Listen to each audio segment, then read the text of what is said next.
Bonjour à tous. Je m'appelle Hugues Delplanque. Je suis responsable du pôle énergie trajectoire bas carbone à Loire-Atlantique Développement, et l'Institut Kervégan m'a demandé d'animer ce cycle de cette conférence, en l'occurrence, qui est aujourd'hui porte sur le sujet du logement, le logement au défi de la transition énergétique.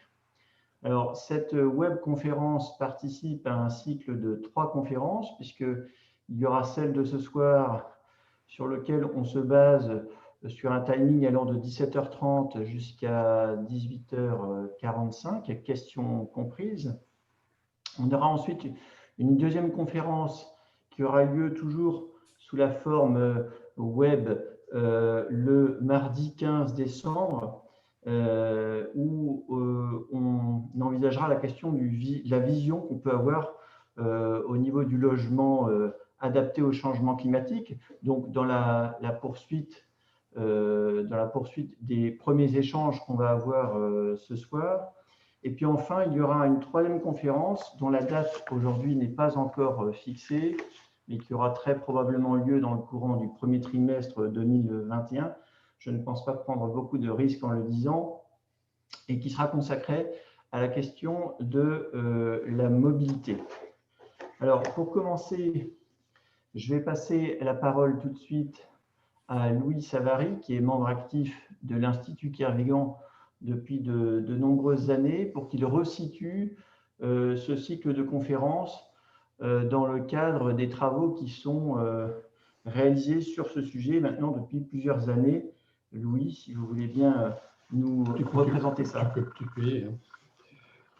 Oui, bonsoir à tous, et puis merci de votre présence. Donc voilà, nous sommes une cinquantaine par rapport aux 100 qui étaient inscrits initialement. Donc l'Institut Kervégan, c'est une vieille maison nantaise qui a maintenant une bonne quarantaine d'années, 45 ans, dont je vois Jacques Rochet qui était un président encore récent dans cette belle maison.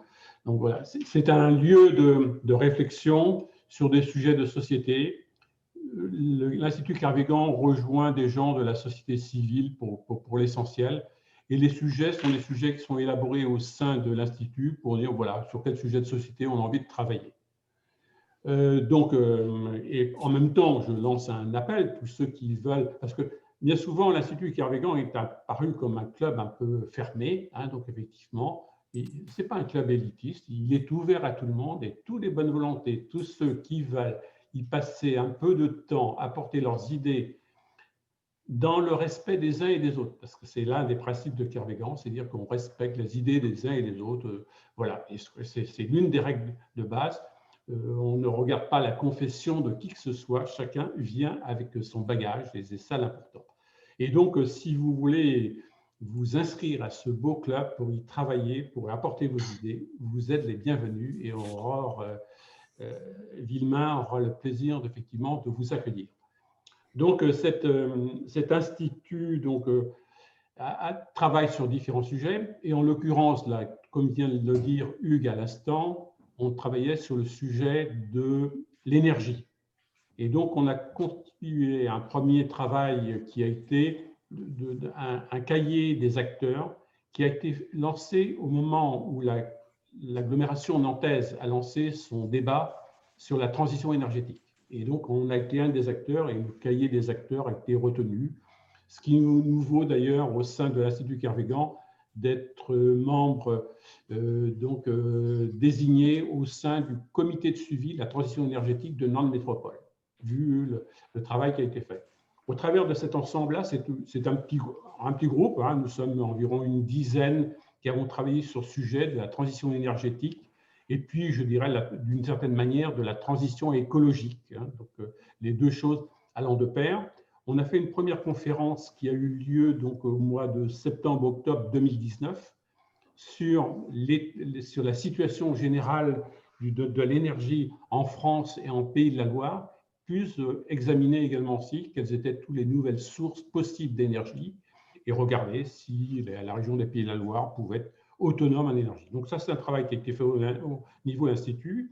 On a fait cette réunion en présentiel Donc, c'était au mois de septembre-octobre 2019. On avait envisagé les séances qu'on est en train de faire aujourd'hui, de les faire dans la foulée au mois de février, mars, avril, mais donc l'actualité nous a différé un petit peu. Donc, on fait cette deuxième ensemble de conférences sur le logement, comme vient de citer tout à l'heure Hugues Plan. Et puis la troisième aura lieu sur les mobilités, et on espère bien celle-là qu'on pourra la refaire en présentiel.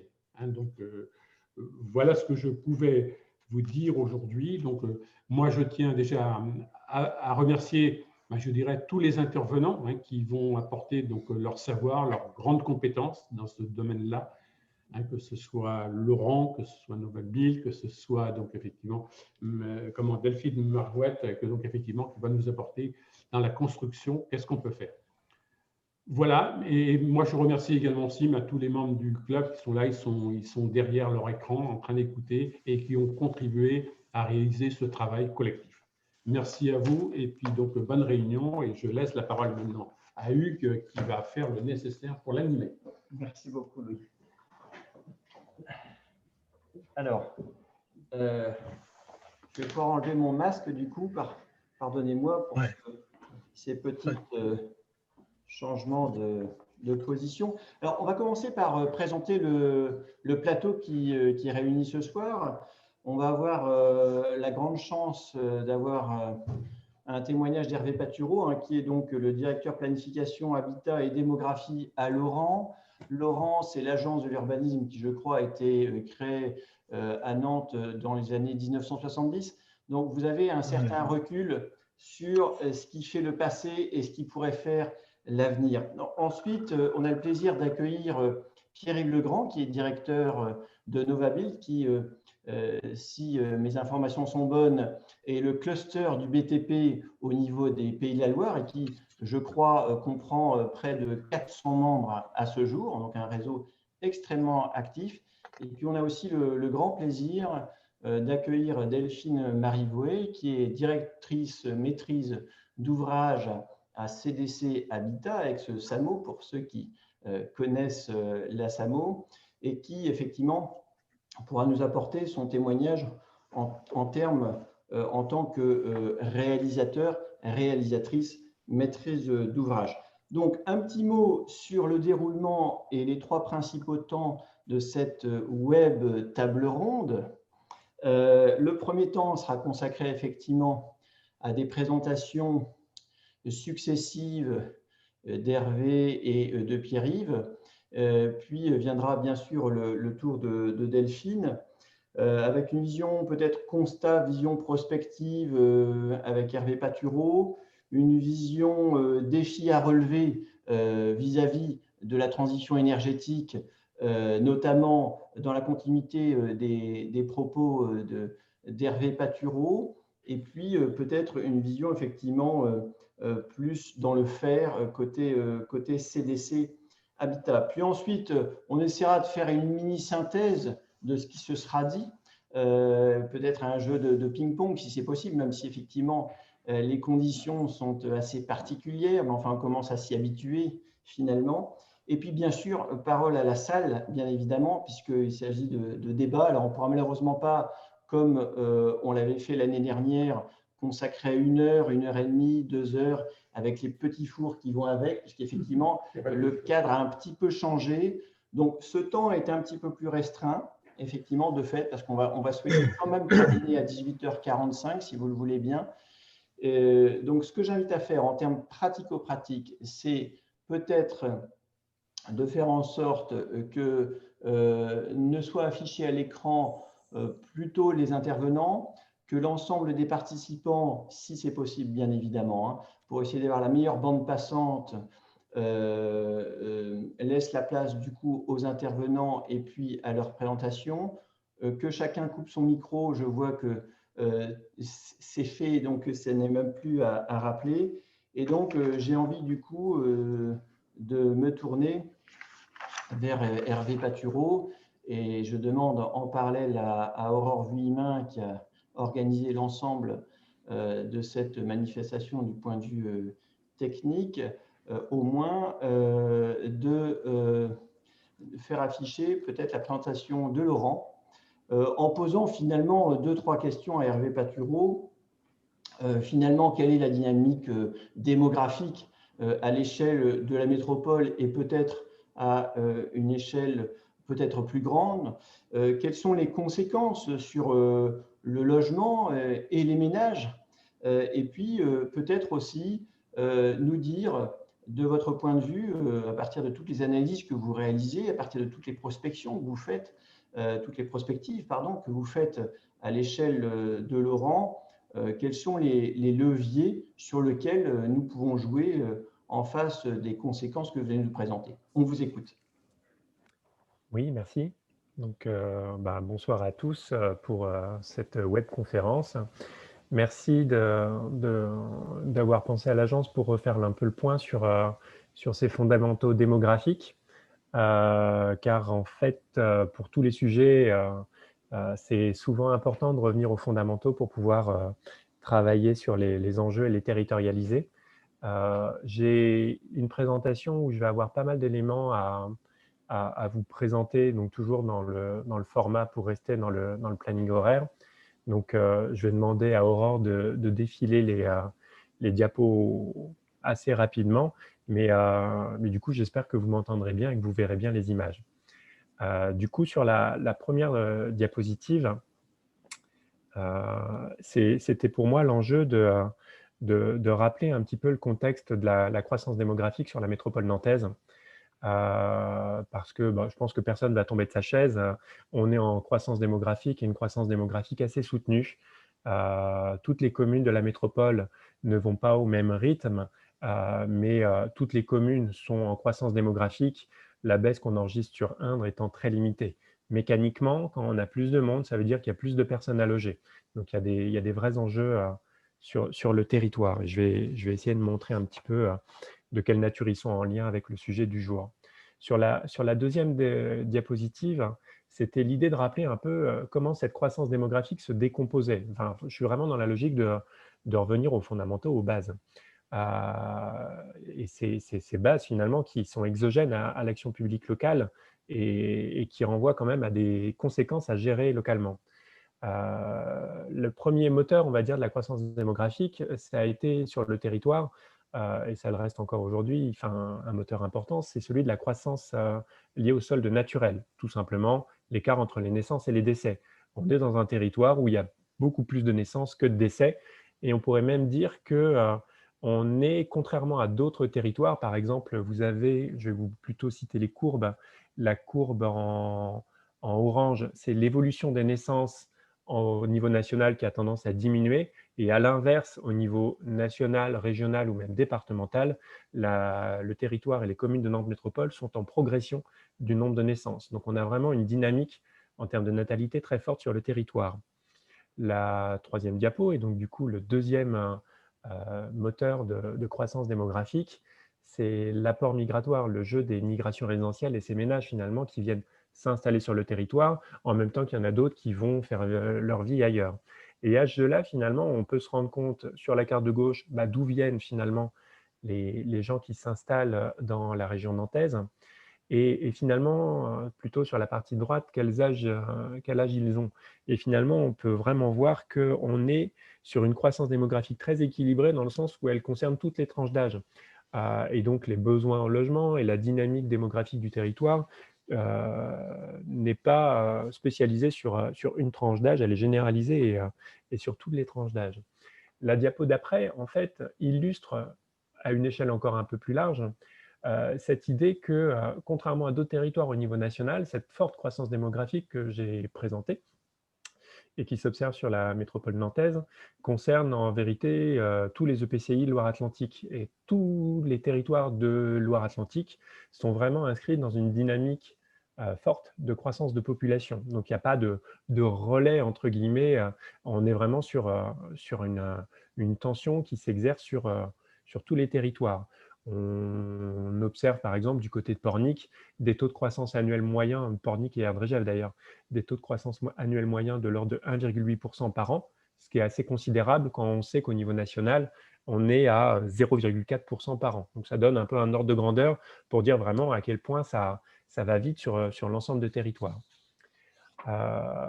Et inévitablement, dans l'intervention qui m'avait été demandée, il y avait cette idée de faire le point un peu sur les impacts économiques et les dynamiques économiques du territoire. C'était l'idée pour moi de la diapo suivante. Finalement, sur la carte de droite, quand vous la verrez, vous avez vraiment l'évolution de l'emploi salarié privé au niveau national, et vous pouvez voir autour de Nantes la manière dont ça a évolué. On est passé au niveau national sur une diminution d'emploi, et finalement, au premier semestre 2020, dans la zone d'emploi de Nantes, on a 2 ans de création d'emplois qui ont été effacés. Il faut savoir qu'un an auparavant, on était dans la carte de gauche, c'est-à-dire une croissance forte et rapide du nombre d'emplois. Donc, finalement, jusqu'à présent, le territoire a plutôt bien résisté, ou en tout cas mieux que d'autres territoires, aux effets de la crise, mais il est encore important de rester prudent sur les effets de la crise sanitaire, étant donné qu'ils sont encore largement devant nous. Et sur ces questions-là, je vous incite à retourner vers une synthèse qu'on a publiée sur les effets économiques de la crise sanitaire que vous trouvez sur le site de l'agence. Pour revenir au logement, on a sur la diapo suivante des conséquences finalement, et j'arrive véritablement sur cette démographie et l'impact sur le marché de l'habitat. Ça fait plusieurs années en fait qu'à Nantes Métropole, en Loire-Atlantique, la zone d'emploi, enfin vraiment dans le Grand Ouest, pour faire simple, on est sur une très forte tension liée à la pression démographique, ce qui fait qu'aujourd'hui, il n'y a plus assez de logements vacants dans la métropole. On est au niveau national l'un des territoires où la part des logements vacants est la plus faible. En tout état de cause, on est à moins de 6% et on est plutôt de l'ordre de 5% à l'échelle de Nantes Métropole. Et quand on regarde, on va dire comment ça évolue au cours des derniers trimestres, avec l'Observatoire des loyers du parc privé qu'on pilote avec le SINA, on peut vraiment identifier que cette pression et cette faible vacances s'est accentuée ces dernières années. Et tous ces effets-là, finalement, ne sont pas neutres sur les enjeux, on va dire, en matière de réhabilitation, et vous verrez pourquoi j'y viens. La diapo suivante, pour rappeler que finalement, on observe depuis quelques années une baisse de la construction sur le territoire de la métropole nantaise. Et finalement, ça contribue à mettre encore davantage en tension le marché de l'habitat, les marchés de l'habitat, dans la mesure où c'est vraiment une dynamique qui est à contre-courant de la demande, tout simplement, et de la dynamique démographique. Et pour le coup, la crise sanitaire et les effets que ça a pu avoir, notamment au premier confinement, sur la construction et les perspectives qu'on pourra avoir sur les années à venir, ne nous incitent pas nécessairement à être très optimistes sur une reprise rapide de cette construction pour répondre aux besoins. Et donc, du coup, diapo suivante, ça a des effets, on va dire, socio-économiques et territoriaux qui seront nécessairement à réguler. Le premier sur lequel je voulais revenir finalement, c'est cette idée de rester très vigilant sur les impacts de la crise sanitaire en fait. On peut observer depuis 2018 et 2019, en lien avec cet effet ciseau, une demande qui reste forte et une construction qui diminue. Finalement, une décorrélation entre l'évolution des marchés, la tension qui s'exerce sur le marché, illustrée sur le graphique de gauche avec l'évolution des prix, qui est décorrélée avec la dynamique des revenus. Et donc finalement, il y a des conséquences sociales sur les capacités à se financer son parcours résidentiel qui sont majeures. Et on peut penser, là pour le coup, même si on n'a pas encore une visibilité très précise, que la crise sanitaire et la crise économique ne vont pas arranger les choses. Et du coup, diapo suivante, on est bien finalement sur un mécanisme de gentrification qui s'observe déjà depuis plusieurs années sur la métropole et qui va inévitablement s'accélérer et qui, pour le coup, pour moi, renvoie à un enjeu aussi de cette transition énergétique. J'y reviendrai sur ma diapo de conclusion. La diapo suivante est peut-être de manière moins intuitive, mais néanmoins très importante. Ça renvoie à la question de l'organisation territoriale de cette croissance démographique et les enjeux que ça renvoie après sur cette transition énergétique du parc de logement. Finalement, comment le dire, l'organisation territoriale de la croissance démographique a des effets sur la facilité, la capacité qu'on peut avoir sur le territoire à infléchir sur les émissions de GES. Dit autrement, en fait, les habitants installés sur la métropole émettent moins de gaz à effet de serre et il y a une efficacité globale, on va dire, sur la réduction des gaz à effet de serre liés à des effets de centralité et de densité qu'on n'observe pas sur les territoires périphériques. Et l'enjeu pour moi, c'est de rappeler, on va dire, cette nécessité d'avoir une approche globale sur cette question de transition énergétique. Les effets des économies, on va dire, d'émissions de gaz à effet de serre qu'on pourrait faire sur l'habitat peuvent être atténués en fonction de l'organisation territoriale sur l'augmentation des émissions liées à une augmentation des transports et à un allongement des distances liées à une périurbanisation qui a déjà commencé sur le territoire, qui a repris sur le territoire. Et un autre aspect sur cette question et ses conséquences, on va dire, territoriales de cette transition énergétique, c'est la diapo suivante, c'est finalement cette idée que l'atterrissage de ces enjeux de transition énergétique ne sera pas le même et les leviers à actionner ne seront pas les mêmes en fonction des territoires. La carte de gauche, tout simplement, ça renvoie à l'idée du premier mode de chauffage du mode de chauffage dominant dans l'ensemble des communes de l'Eure-Atlantique. Et on peut observer que là, pour le coup, il y a véritablement des spécificités territoriales et donc mécaniquement des leviers à actionner qui ne seront pas les mêmes en fonction des territoires sur lesquels on intervient. Et donc, j'en viens à finalement cet atterrissage et cette idée, en tout cas, des conclusions et des défis, en tout cas, que moi, je pointe par rapport au secteur du logement et sur la transition énergétique. C'est la dernière diapo. C'est tout d'abord finalement cette idée qu'on est sur un territoire en forte croissance démographique. Inévitablement, il y a plus de monde et donc plus d'émissions parce qu'il y a plus de besoins à couvrir. Et donc, pour atteindre des objectifs de réduction des émissions de gaz à effet de serre, ça veut dire qu'il va falloir y aller encore plus fortement qu'ailleurs pour arriver à infléchir la courbe. Deuxième point, on est sur un marché tendu. Ça veut dire qu'il n'y a pas vraiment de logements vacants et que dans ce contexte de tension, tout se loue, tout s'achète, que ce soit réhabilité ou non, ce qui n'est pas nécessairement facilitant pour engager la transition énergétique. L'autre aspect, c'est la question des réhabilitations dans l'existant qui seront à conjuguer aux besoins de construction. Dit autrement, les artisans devront être à la fois au four et au moulin, et donc à la fois être sur des chantiers de construction, mais aussi sur des chantiers de réhabilitation.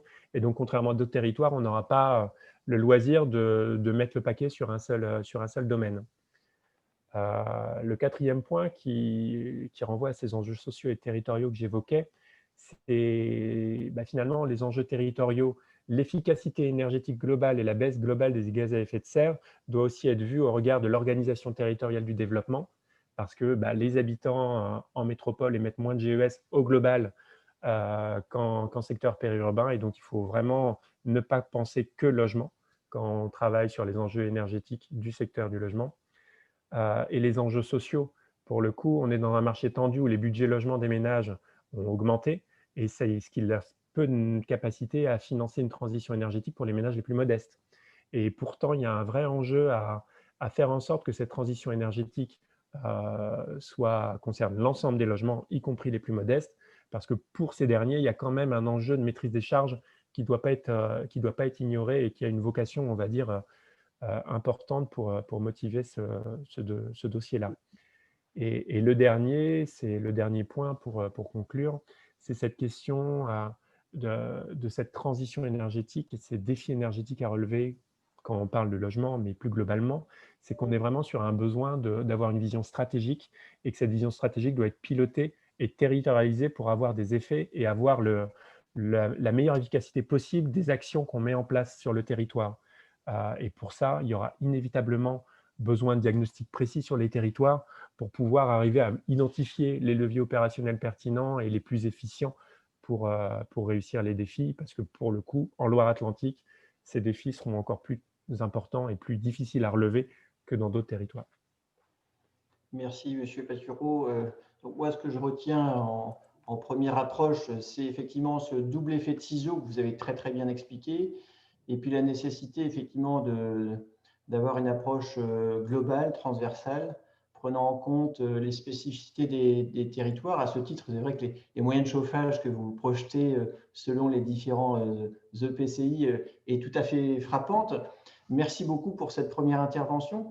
J'ai oublié d'indiquer dans l'introduction que toutes les personnes qui souhaitaient poser des questions pouvaient le faire via le petit chat par écrit. Et c'est Aurore qui se trouve à l'arrière qui ensuite pourra en faire une synthèse Et donc, je me porterai relais des questions qui nous apparaissent les plus intéressantes au regard de tout ce qui aura été dit. Donc, tous les participants, n'hésitez pas à poser vos questions au fur et à mesure. Et du coup, on va passer, merci beaucoup M. Patureau encore pour cette approche, on va passer du coup la parole à Pierre-Yves Legrand. Ça fait, on le sait, certains le savent, vous n'êtes pas forcément un spécialiste technique de l'énergie, mais ça fait peut-être maintenant des dizaines d'années que vous observez tout ce qui se passe à l'échelle des différents acteurs sur cette filière particulière qui est le BTP, l'immobilier, l'aménagement. Ça embrasse effectivement beaucoup de monde. Donc, vous avez effectivement cette capacité à pouvoir observer tout ce qui se passe à l'échelle de cette filière. Donc, les questions qu'on a envie de vous poser au travers du sujet qu'on traite ce soir, le logement au défi de la transition énergétique, est-ce que vous pourriez finalement préciser quels sont ces défis qui sont à relever? Et puis, peut-être aussi, puisque vous êtes nombreux à y travailler au sein du réseau, quelles sont les pistes et les solutions activables, le degré d'urgence aussi peut-être, que nous avons à partager tous ensemble pour pouvoir prendre les bonnes mesures à suivre. Pierre-Yves, je vous en prie.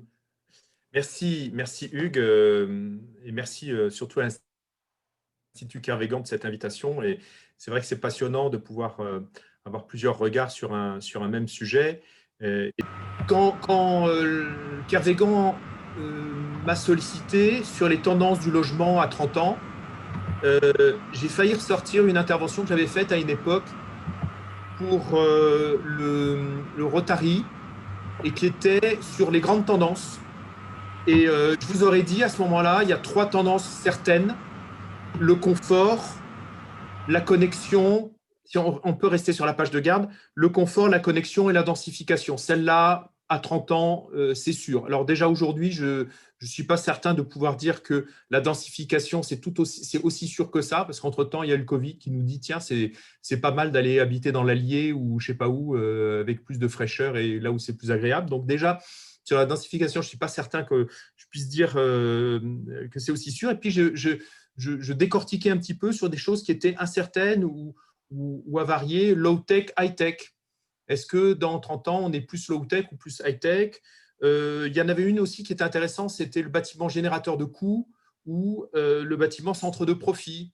Comment est-ce qu'il devient une banque de matériaux? Voilà, le type de questions qu'on se posait jusqu'à ce que, et ça répond en partie à ce que Hugues Delplanque disait sur l'urgence, mes adhérents disent non, mais il y a une priorité, il y a un sujet. Et donc, c'est ce sujet-là dont je voudrais parler ce soir, où en fait, au-delà de toutes ces tendances, on a cette grande chance aujourd'hui dans notre génération, prenons-le comme une chance, que en fait, noyés comme nous le sommes devant un fatras d'informations quotidiennes, en fait, il y a aujourd'hui un élément qui est à regarder en premier, si on veut bien passer les slides. Alors, donc ça, c'était moi. Donc, sur les 2 questions auxquelles je vais essayer de répondre, donc si tout de suite on peut passer à la première question, il y a un constat, c'est le changement climatique qui est un élément prépondérant. Tout le reste peut être futile dans 30 ou 40 ans. Sachez que quand on lit des études sur les dérèglements climatiques, en général, elles s'arrêtent à 2050. Alors, on peut dire qu'ils ne sont pas très malins, c'est peut-être qu'ils manquent de vision. C'est qu'en fait, tous les paramètres changent en totalité et qu'au-delà de 2050, il y a tellement de paramètres qui ont changé qu'on n'est plus en capacité de dire si on peut avoir encore suffisamment d'eau fraîche pour refroidir les centrales nucléaires l'été, si le milliard d'habitants de plus au sud de l'Europe s'ils pourront rester à vivre une vie agréable au sud de la Méditerranée ou s'ils chercheront à s'installer ailleurs. Donc, les paramètres sont tellement différents qu'au-delà de 2050, on ne peut pas savoir ce qui va se passer. Donc déjà, quand on se dit ce genre de choses, c'est un peu waouh, et puis forcément les pics de chaleur. Donc en fait, la question climatique emporte toutes les autres. En fait, c'est au-delà quand on se met à réfléchir sur la suite, on se dit, elle emporte toutes les autres. Et si on veut bien prendre la slide suivante, il y a aujourd'hui, donc vous avez tous suivi la COP21. Derrière la COP21, il y a une stratégie nationale bas carbone. On est dans un pays qui aime le plan, les stratégies. On a une stratégie nationale. Donc, ceux qui ne savent pas exactement ce qu'il faut faire, ben il y a une stratégie nationale bas carbone qui dit clairement comment on divise par 2 en 10 ans le poids carbone et on redivise par 2 dans les 20 années qui suivent. Donc, on n'est plus dans de la transition. Quand on dit diviser par 2, tout à l'heure, Hervé Patureau le montrait, c'est un peu mieux là, c'est un peu moins bien là. Ce n'est pas 10%, 5% par-ci, par-là, c'est divisé par 2. On est dans un autre champ. Aujourd'hui, on ne sait pas diviser par 2 le poids carbone du bâtiment. Si on veut prendre alors, vous voyez en bas, c'est moins 94% pour le bâtiment. Voilà, on est sur des chiffres, on se dit, ça on ne sait pas faire, donc mais il faut le faire. Donc, c'est un peu compliqué. Slide suivante. À titre individuel, parce que c'est intéressant, le carbone, c'est une métrique qu'on n'utilise pas peu. Moi, j'ai été dans la filière bois, je l'utilisais un peu dans la filière bois parce qu'on sait combien il y a de tonnes de carbone dans un chêne. Donc ça, c'est des choses, bon, un chêne, 3 tonnes de carbone. Donc on se dit, tiens, la croissance d'un chêne, 150 ans, 3-4 tonnes, et ben moi, je dépense 12 tonnes par an en moyenne en tant que Français. Vraisemblablement, moi, j'ai jamais osé le faire encore. Je tremble devant le petit moteur qui va me dire que je pèse 20 tonnes par an. Et il faut passer à 2 tonnes en 2050. Alors, on va faire un petit point d'étape. Il faudra passer à 6 tonnes. Pour passer à 6 tonnes, slide suivante, il y a des grandes… là, on est sur 11,5 tonnes. Donc, sur 10 ans, il faut passer à 6 tonnes. Et on a les grands domaines. Et c'est là qu'on voit ce que nous disait Hervé Patureau tout à l'heure. Le déplacement des personnes, c'est 3,5 tonnes sur les 12, sur les 11,5. Donc, c'est énorme. Donc, effectivement, si vous habitez à la montagne et que votre enfant est à l'école de musique à Nantes et que vous-même, vous faites du sport à la Chapelle-sur-Erdre et que forcément, vous passez beaucoup de temps en voiture et ça apparaît un peu plus sur les cartes qu'on a vues tout à l'heure de Laurent. Donc, la question des transports, elle est fondamentale là-dedans. Je ne vais pas en parler aujourd'hui, mais la question du bâtiment, 4,5 tonnes, d'une façon ou d'une autre, la vie dans nos quartiers, la vie dans nos villes, c'est 4,5 sur les 11,5.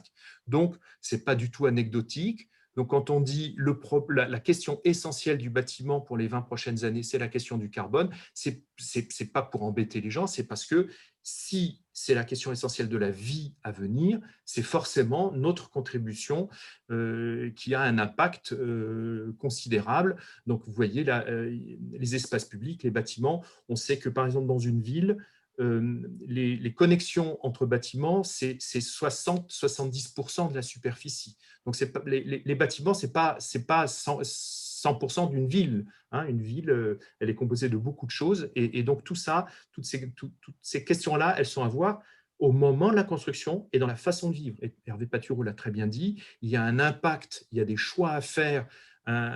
Des logements qui sont loin des lieux de travail, forcément, ils amènent plus de liaisons domicile-travail. Et de dire à un professionnel de la construction, vous avez un impact carbone double, non seulement dans le bâtiment que vous construisez, mais sur la façon dont les gens vivront. Quand vous allez inciter avec un escalier très accessible, visible, vous allez inciter les gens à monter les marches et ne pas utiliser l'ascenseur, vous avez un impact carbone dans vos choix. Donc, on continue.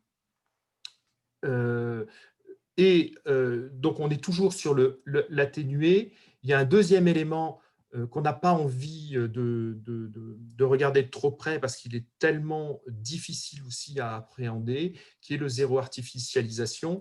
Ça n'a pas un impact carbone considérable, mais c'est le deuxième, à notre avis, élément qui est à regarder de près parce que en fait, ça a un impact sur la vie et la qualité de vie. La crise sanitaire nous rappelle que la liaison, le lien entre nous et notre environnement est fondamental pour notre qualité de vie. Et aujourd'hui, quand on voit les deux chiffres, la France a augmenté de 20% en nombre d'habitants depuis les années 80 et elle a artificialisé ses terres à 70%. Donc ce deuxième sujet qui vient additionner à l'autre, on se dit là, c'est trop, quoi. Enfin, franchement, il faut diviser par deux le carbone et en plus, il faut arrêter de se faire cette facilité qui est de construire sur des terres où on n'a pas encore construit.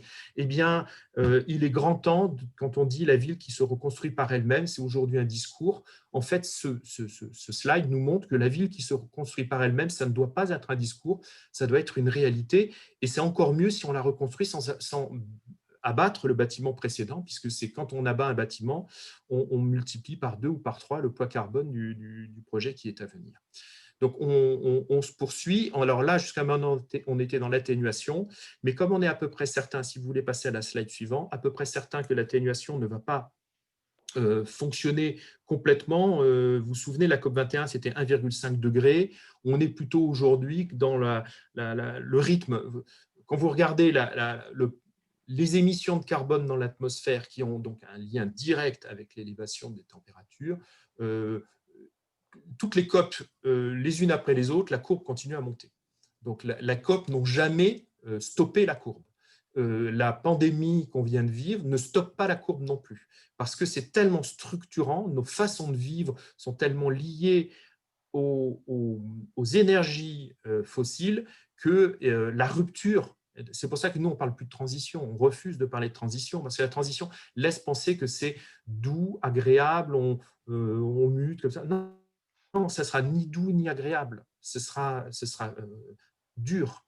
Et donc, si en plus on ne le fait pas complètement, on va se prendre des niveaux de température. Là, vous avez, je pense que le schéma est assez explicite. L'amplitude du nombre de jours où il fait une température qui est insupportable va augmenter. Au-delà de 2050, dans les différents rapports qu'on peut lire, l'été de 2003 est un été normal. C'est l'été socle. L'été 2003, celui qui a été quand même assez insupportable pour les uns et les autres, qui a provoqué 70 000 morts à l'échelle européenne. Je ne dis pas qu'il y aura 70 000 morts tous les ans, c'est-à-dire qu'évidemment, l'adaptation a été réelle, mais voilà, ça c'est l'été socle à partir de 2050. Et donc, ça veut dire aussi que là où nos bureaux étaient adaptés pour être fermés l'été quand c'est insupportable, ben, nos bureaux ils sont ouverts. Les gens travaillent pendant les jours, l'amplitude du mois de mai, juin au mois de septembre, octobre, avec des moments de pic de chaleur seront élevés. Vous avez aussi une carte des inondations. Et donc, pour ceux qui sont intéressés à ces questions-là, vous pouvez, sur un site qui s'appelle Pact Adapt, vous pouvez cliquer votre adresse personnelle et connaître les niveaux de risque. Par exemple, moi, j'habite à Saint-Sébastien-sur-Loire. Je suis à 2 pas de l'étiage de la Loire au moment des crues centenales qui vont devenir décennales, qui vont devenir… bon. Donc ça, c'est toujours intéressant à aller regarder. Alors, on poursuit. Donc, s'adapter, il faut donc, dans notre construction neuve d'aujourd'hui, on imagine du Ready 2050. On se dise, mais comment on fait pour vivre avec ce qu'on est en train de construire? Donc, pensez 2050, il y a 3 questions qui comptent. Le carbone, ça doit devenir un curseur principal.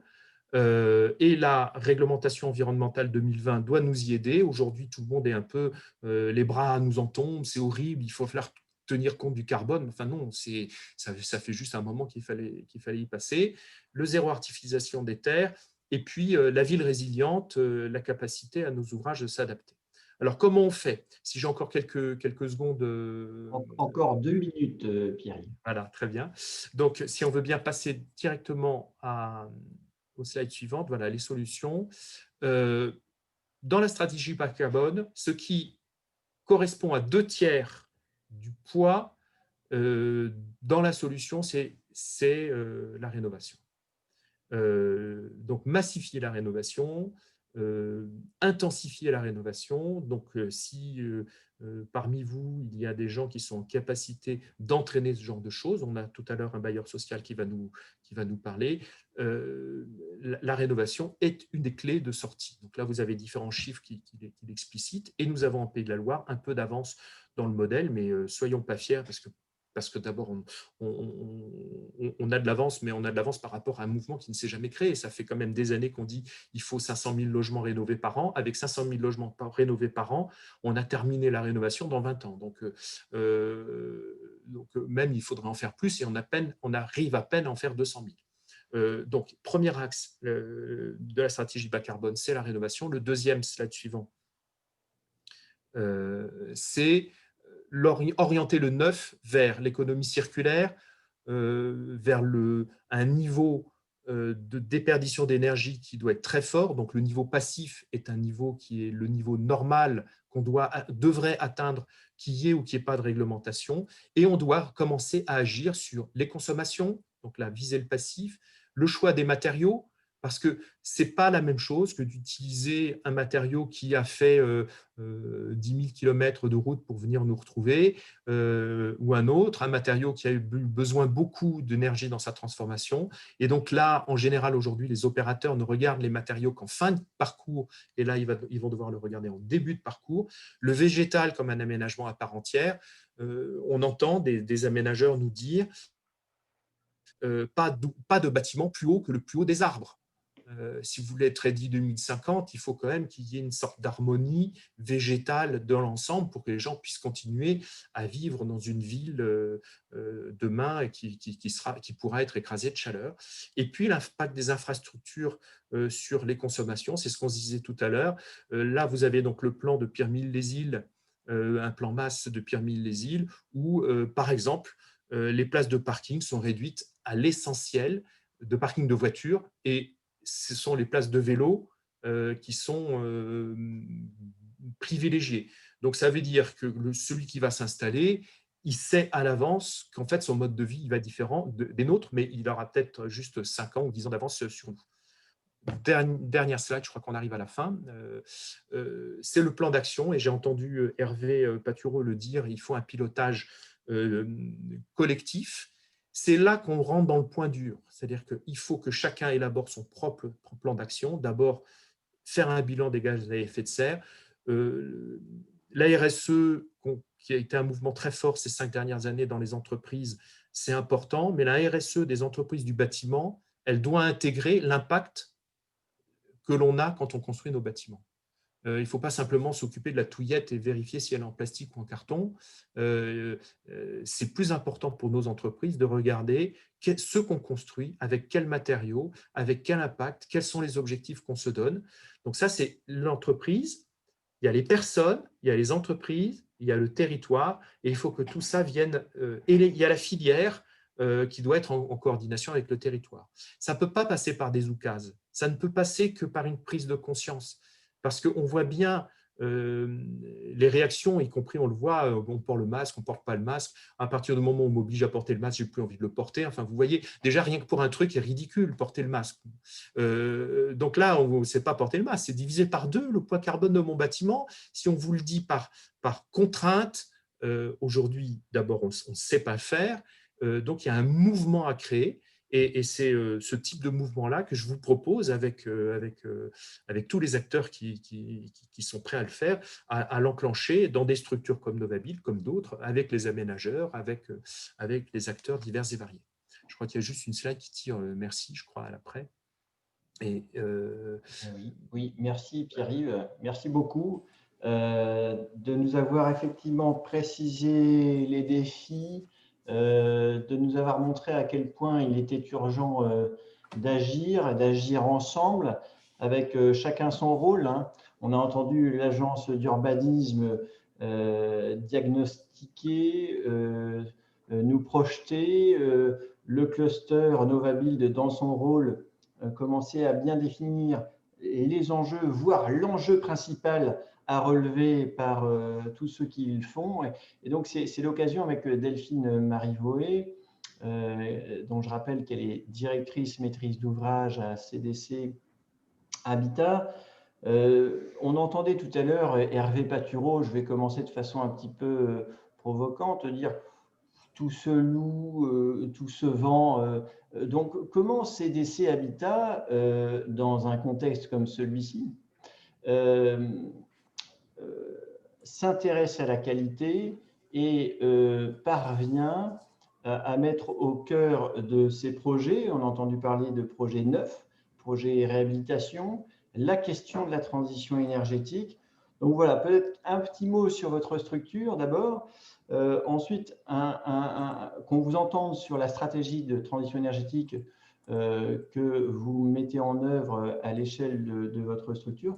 Et puis peut-être esquisser déjà quelques exemples de réalisation, même si je rappelle pour l'ensemble des participants ici présents que notre web conférence du 15 décembre, mardi prochain, s'attachera davantage à exposer des références, mais il est bon de faire cette transition entre la première et la deuxième conférence. Delphine Marie-Loué, on vous écoute. Merci, bonsoir à tous. Donc, je vais quand même vous présenter CDC Habitat. Donc, CDC, c'est le premier bailleur de France avec à peu près 500 000 logements gérés. On est une filiale immobilière d'intérêt général de la Caisse des dépôts. Et, historiquement, on est le bailleur des grands réservataires de l'État. L'entreprise s'est progressivement en fait ouverte à différentes clientèles et compte aujourd'hui plus de 28 000 filiales. Sur la direction, suite au regroupement des ESH, aujourd'hui, on a une seule entité. Au niveau du Grand Ouest, en fait, CDC Habitat regroupe anciennement le Nouveau Logis Centre Limousin, la Plaine Normande et ex-Lassamo pour les Pays de la Loire. Alors ESH, parce que tout le monde n'est pas forcément… Alors, c'est le logement HLM, c'est le logement social, pour dire simplement les choses. Sur le territoire du Grand Ouest, on compte à peu près 37 000 logements à notre actif en gestion. Donc nous, clairement, CDC, on s'inscrit dans la transition énergétique puisque nous sommes bailleurs. Derrière nos logements, on a nos locataires. Les locataires sont des personnes qui ont des ressources très, très faibles. Et donc derrière, on est très sensible à leur pouvoir d'achat. Donc pour ça, il faut qu'on joue sur la réduction des charges. Et pour réduire les charges, il faut qu'on ait des bâtiments qui soient performants énergiquement. C'est tout simplement comme ça qu'on s'inscrit dans la transition énergétique. C'est des années qu'on est dans cette optique-là, puisque depuis tout le temps, on est toujours plus exigeant au niveau de la performance thermique de nos bâtiments par rapport à la réglementation en vigueur. Donc, au travers de ça, on a différentes opérations, clairement, qui ont été réalisées sur les Pays de la Loire. On a 2 opérations passives, une sur Clisson, qui a été la première opération réalisée en Loire-Atlantique en passif. Et puis, il y a eu sur la ZAC de la Florie à Carquefou avec Passiveo. Donc, on a 2 expériences qui aujourd'hui vivent très bien avec des retours positifs de nos locataires. Et au travers de ces opérations, on accompagne aussi nos locataires avec l'aide d'un AMO sur justement la maîtrise des consommations. Alors, on entend parler par 2 fois, au travers de Pierre-Yves et Delphine, de logement passif. Est-ce que vous pourriez expliquer, vous, en tant que maître d'ouvrage, ce que vous entendez par là et peut-être les bénéfices que ça amène pour les ménages, s'il vous plaît? Alors, le bénéfice qui amène au niveau de nos ménages, c'est de réduire à hauteur de 50% leur consommation énergétique.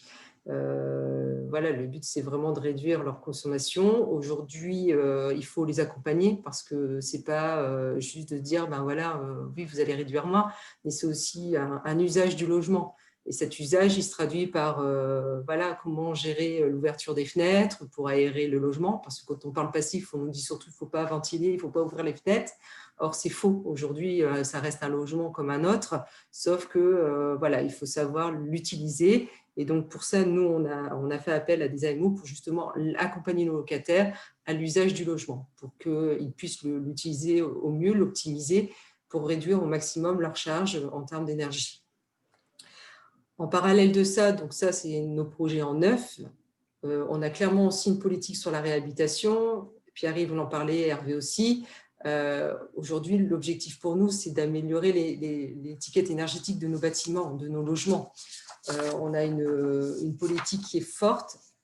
Aujourd'hui, on a un gros projet sur Nantes qui est Bellevue, une grosse réhabilitation dans le cadre de l'ANRU. On réhabilite plus de 260 logements. Voilà, ça fait partie clairement des optiques d'optimisation d'étiquette énergétique pour justement derrière réduire aussi les charges de nos locataires. Après, sur le développement de nos logements, on parle voilà, de centralité. Nous, notre politique de développement, elle est clairement centrale sur des zones très tendues, justement pour répondre à la demande. On a différents produits locatifs, puisqu'on répond à une clientèle assez diversifiée, des ménages aux plus modestes à des ménages voilà, qui ne peuvent pas accéder à la propriété. Et au travers de ça, nous, notre politique, elle est vraiment de se développer sur les zones très tendues et pour pouvoir justement répondre à la demande. Au travers aussi d'autres projets, on s'est inscrit dans le cadre de l'USH. L'USH a lancé un projet d'ampleur sur Energy Sprong, donc toujours dans le cadre de la réhabilitation. Donc nous, on s'est inscrit, on a un projet qui va rentrer dans le cadre de cet appel où on va réhabiliter des maisons individuelles et du collectif. Donc voilà, donc clairement, nous, CDC et même les bailleurs en général, on a cette optique-là parce que derrière, il ne faut pas oublier que nous, en tant que bailleurs, on gère notre patrimoine, on l'a en gestion, on a la maintenance, on a l'entretien, donc on est assez sensible à la pérennité de notre ouvrage et à nos clients qui sont nos locataires. Alors, merci beaucoup Delphine Marivoué. J'ai envie de vous poser 2 questions le temps qu'on commence à lister les quelques questions. Donc, n'hésitez pas pendant ce temps-là, l'ensemble des participants, à poser des questions. Alors, bien sûr, pour l'instant, il n'y a pas de questions, donc n'hésitez pas. Ça y est, ça commence à venir. Donc, n'hésitez pas.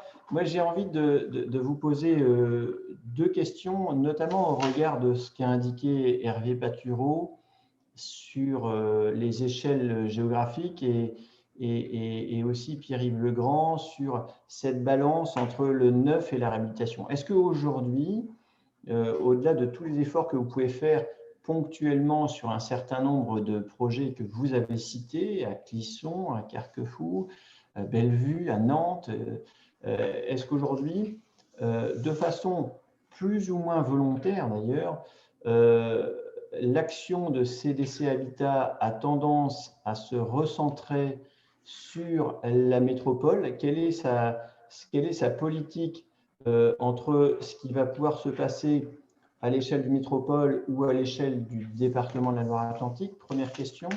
Et peut-être, est-ce que vous observez aussi, alors soit de façon passive, soit de façon active, une dynamique qui ferait que progressivement, vous auriez à piloter, manager plus ou moins d'opérations neuves ou de réhabilitation, en essayant de prendre un recul sur moins 10 ans, plus 10 ans? Est-ce que ce sont des questions que vous posez? J'imagine oui. Donc, quelles sont les tendances que cela prend au niveau de CDC Habitat, s'il vous plaît? Alors, pour répondre à la première question, aujourd'hui, CDC Habitat au niveau du Grand Ouest, on a une politique de plutôt se développer sur les métropoles, là où les zones sont tendues clairement, puisque c'est là où il y a besoin de logements, c'est là où on a, voilà, pour limiter, il faut qu'on ait les transports à proximité, les commerces, le travail, donc voilà, on continue à se développer sur cet axe-là pour justement réduire aussi l'effet carbone, l'effet de serre. Voilà, on a toute cette politique qui vient se regrouper autour de ça. Après, sur la partie réhabilitation, travaux, voilà, dans le cadre des réhabilitations, on a un programme de réhabilitation chaque année qui est programmé en fonction des changements de composants ou de la maintenance de nos bâtiments. Aujourd'hui, sur la partie énergétique, CDC Habitat sur le Grand Ouest, en tout cas sur la métropole nantaise, on a fait un gros travail de réhabilitation thermique. On est plus près de la fin de nos réhabilitations, on sera plus sur de la réhabilitation d'entretien et de maintenance que thermique, puisqu'aujourd'hui, on a déjà fait un gros travail sur notre patrimoine. Bellevue est un gros morceau. Donc, voilà, on est plus près de la fin. Donc, c'est vrai que du coup, sur la réhabilitation, là, on est plutôt, voilà, on termine, on en aura d'autres d'ici les années à venir, mais en tout cas, pour l'instant, on est bien en termes d'étiquette énergétique. Et donc, on axe plus le développement, sachant que peut-être que vous le savez, mais CDC Habitat, à niveau national, a lancé un appel à projet dans le cadre du plan de relance, suite au contexte dans lequel on est actuellement, pour justement relancer l'activité.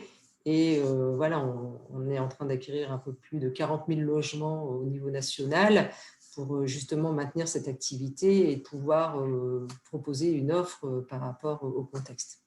OK. Alors, nous est parvenu 2 questions. On va prendre la première qui va s'adresser à vous 3, dans l'ordre que vous souhaiterez. Pierre-Yves Legrand a tout à l'heure indiqué que, avec le Covid, on pourrait souhaiter quitter justement la densité, l'intensité de vie qu'on peut trouver dans une métropole.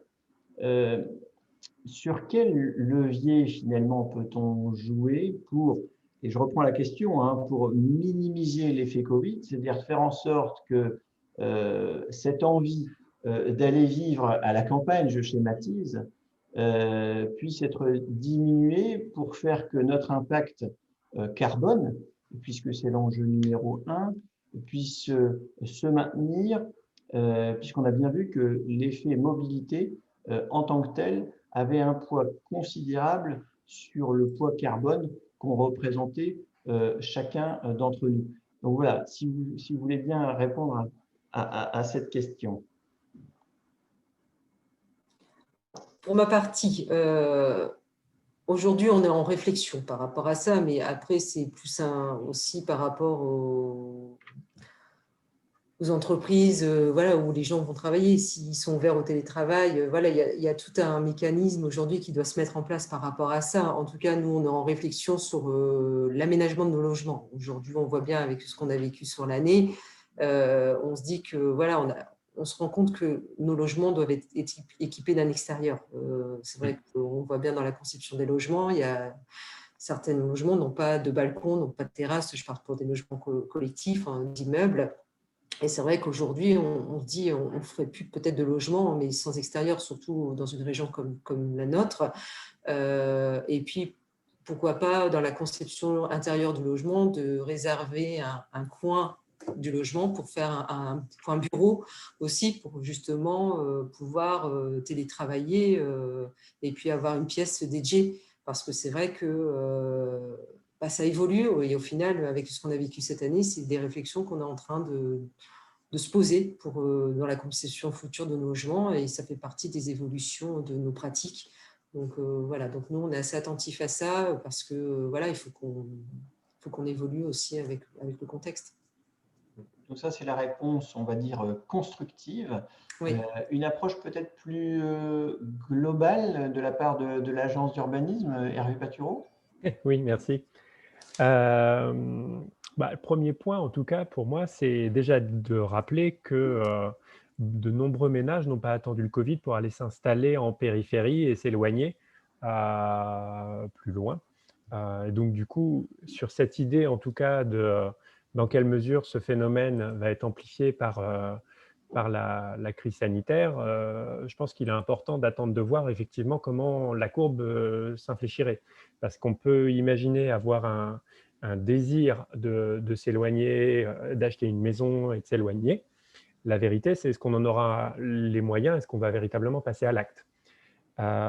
Donc, pour l'instant, il s'agit de voir, on a dans le cadre d'un partenariat avec des organismes bancaires, Crédit Agricole, Caisse d'Épargne, CIC et Crédit Mutuel, analyser le marché immobilier au premier semestre 2020, donc y compris le deuxième trimestre où on était déconfiné.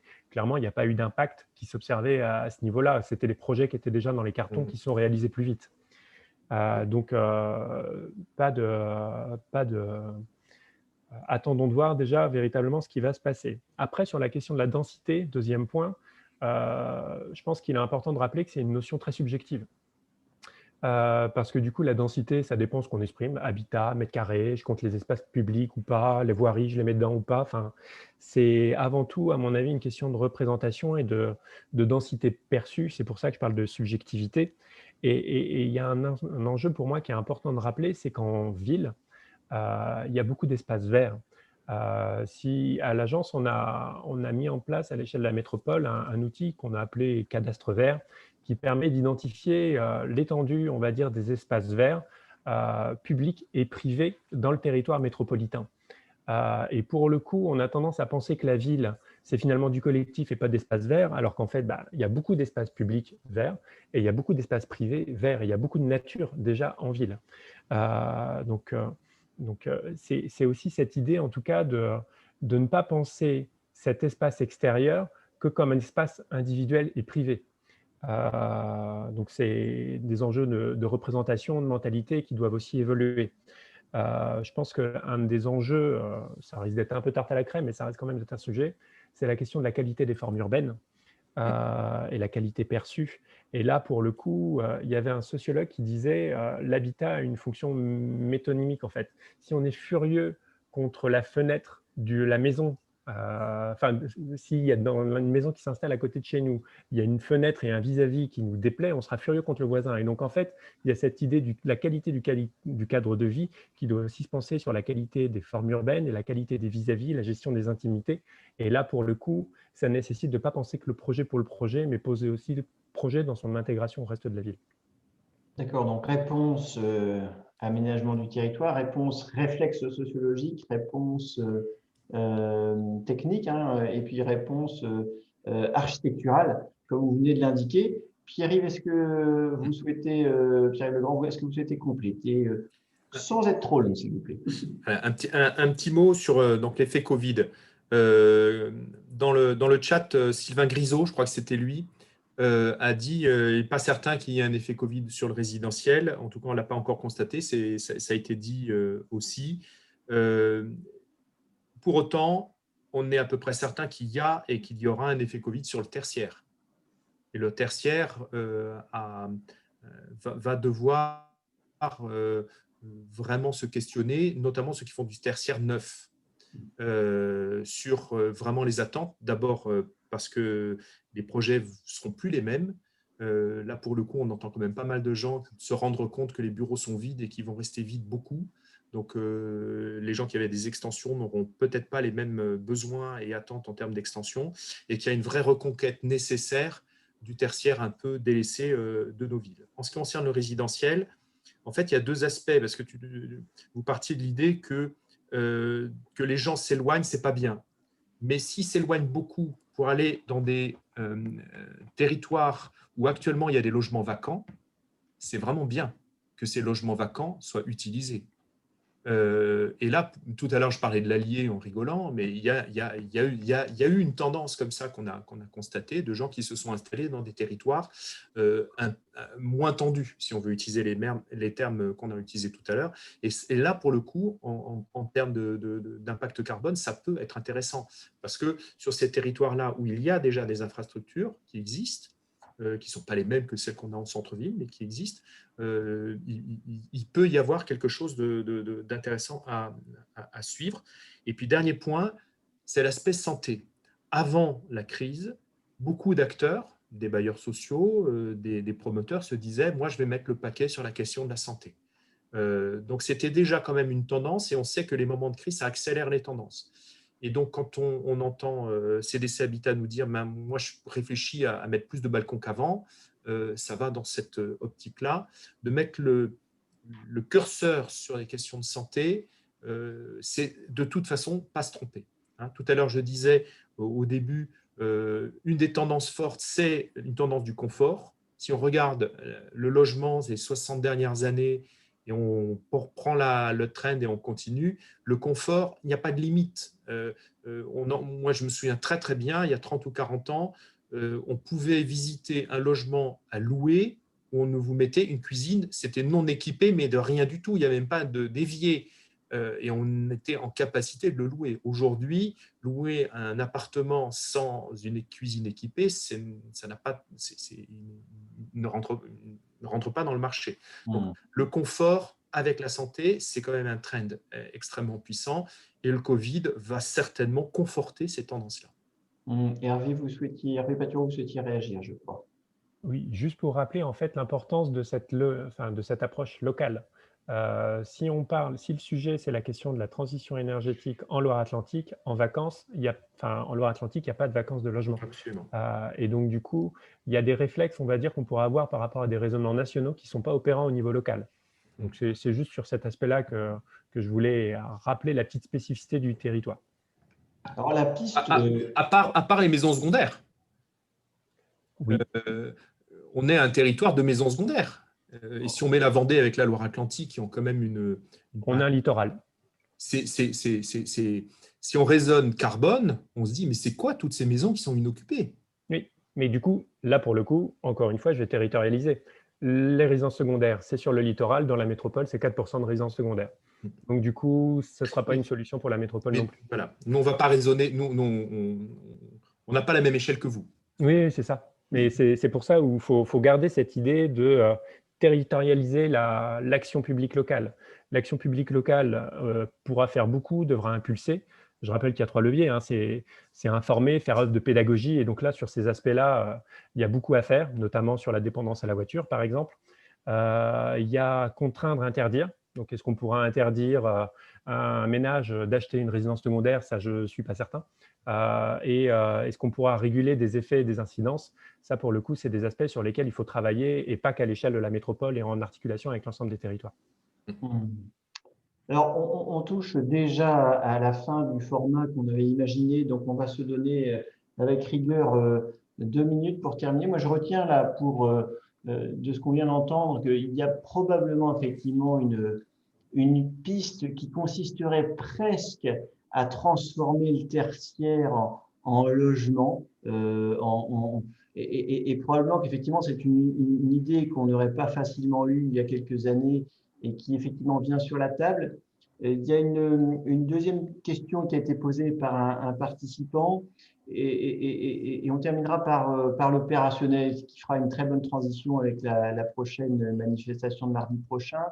Delphine Marivaux, est-ce que aujourd'hui vous aviez pensé à transformer du tertiaire en logement? Est-ce que c'est des sujets que vous voyez déjà apparaître ou que vous avez déjà en tout cas esquissé? Deuxième sujet, au travers d'une autre question d'un participant, est-ce qu'il vous arrive très concrètement aujourd'hui de faire de vos bâtiments des bâtiments producteurs d'énergie renouvelable sans vous préoccuper de la partie maîtrise de l'énergie? C'est une des questions qui a été posée. Voilà, donc 2 questions très simples, très pragmatiques, sur lesquelles on va pouvoir conclure avec vous, si vous voulez bien.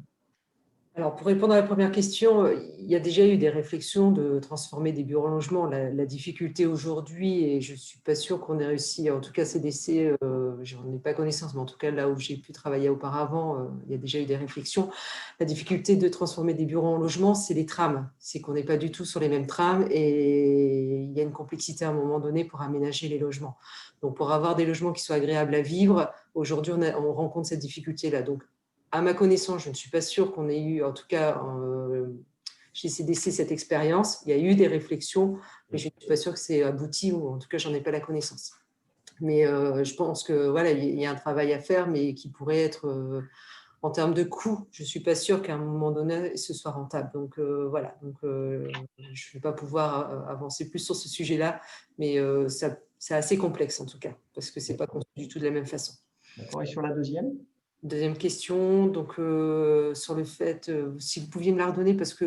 La deuxième, c'est est-ce qu'aujourd'hui, quand il vous arrive de faire que vos bâtiments produisent de l'énergie renouvelable, est-ce que vous arrivez à faire ça avec des passoires en dessous ou pas? Parce qu'effectivement, il y a beaucoup de personnes qui pourraient imaginer, et c'est intéressant d'avoir votre témoignage là-dessus, qu'on fasse de ces bâtiments des bâtiments BEPOS, mais qu'en fait, pour autant, on n'aurait pas traité la question de la diminution des charges. Est-ce que ça vous arrive, vous, sur votre patrimoine, aussi bien sur le neuf que sur l'existant, pour répondre concrètement à cette question? Ouais. Alors, nous, clairement, on essaye d'éviter de mettre trop de technologie sur nos bâtiments. Pourquoi? Parce que derrière, comme je vous le disais, on a l'entretien. Le coût de la maintenance de ces types d'équipements coûte très cher et du coup, c'est répercuté sur nos locataires, une partie des charges. Donc, si derrière, c'est pour leur réduire des charges en termes d'énergie, de consommation, mais que derrière, c'est compensé par un surcoût d'entretien, c'est un peu contradictoire. Donc, on essaye au maximum, quand on fait des travaux de réhabilitation ou des constructions neuves, à ce que derrière, il y ait une équation qui fonctionne. C'est-à-dire qu'on est attentif à nos locataires à réduire leurs charges, mais derrière, de ne pas les augmenter par des coûts d'entretien trop élevés. Et c'est pour ça que quand on demande à nos équipes de maîtrise d'œuvre de travailler sur une performance thermique d'un bâtiment, c'est surtout de travailler sur l'enveloppe et pas de travailler en mettant des équipements et de les compléter pour compenser des pertes. Voilà. Donc, on est assez attentif à ça parce que de toute façon, en termes d'entretien, c'est complexe. On a du mal à avoir un retour d'expérience dessus. Et puis, voilà, toujours vis-à-vis de nos locataires, on est sensible par rapport à ça. Ok, ben merci beaucoup. Il n'y a plus qu'à remercier l'ensemble des participants et puis surtout les intervenants.